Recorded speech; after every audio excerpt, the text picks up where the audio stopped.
billion years since the first bacteria. In that time, life has learned to fly, circumnavigate the globe, live in the depths of the ocean and atop the highest peaks, craft miracle materials, light up the night, lasso the sun's energy, and build a self-reflective brain. Collectively, organisms have managed to turn rock and sea into a life-friendly home with steady temperatures and smoothly percolating cycles.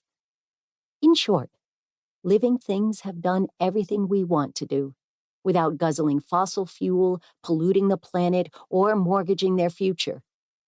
What better models could there be? Eco-inventions. In these pages, you'll meet men and women who are exploring nature's masterpieces: photosynthesis, self-assembly, natural selection, self-sustaining ecosystems, eyes and ears and skin and shells, talking neurons, natural medicines, and more. And then copying these designs and manufacturing processes to solve our own problems. I call their quest biomimicry, the conscious emulation of life's genius. Innovation inspired by nature. In a society accustomed to dominating or improving nature, this respectful imitation is a radically new approach, a revolution, really.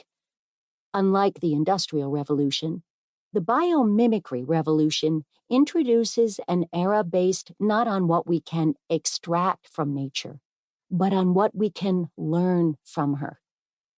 As you will see, doing it nature's way has the potential to change the way we grow food, make materials, harness energy, heal ourselves, store information, and conduct business. In a biomimetic world, we would manufacture the way animals and plants do, using sun and simple compounds to produce totally biodegradable fibers, ceramics, plastics, and chemicals. Our farms, modeled on prairies, would be self-fertilizing and pest-resistant. To find new drugs or crops, we would consult animals and insects that have used plants for millions of years to keep themselves healthy and nourished. Even computing would take its cue from nature, with software that evolves solutions and hardware that uses the lock and key paradigm to compute by touch. In each case, nature would provide the models. Solar cells copied from leaves, steely fibers woven spider style, shatterproof ceramics drawn from mother of pearl, cancer cures, complements of chimpanzees, perennial grains inspired by tall grass, computers that signal like cells, and a closed-loop economy that takes its lessons from redwoods, coral reefs, and oak hickory forests. The biomimics are discovering what works in the natural world, and more important, what lasts. After 3.8 billion years of research and development, failures are fossils, and what surrounds us is the secret to survival. The more our world looks and functions like this natural world, the more likely we are to be accepted on this home that is ours, but not ours alone. This, of course, is not news to the Rowani Indians.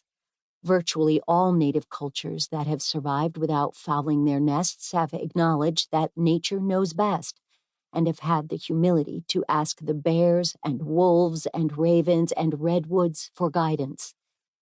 They can only wonder why we don't do the same. A few years ago, I began to wonder too.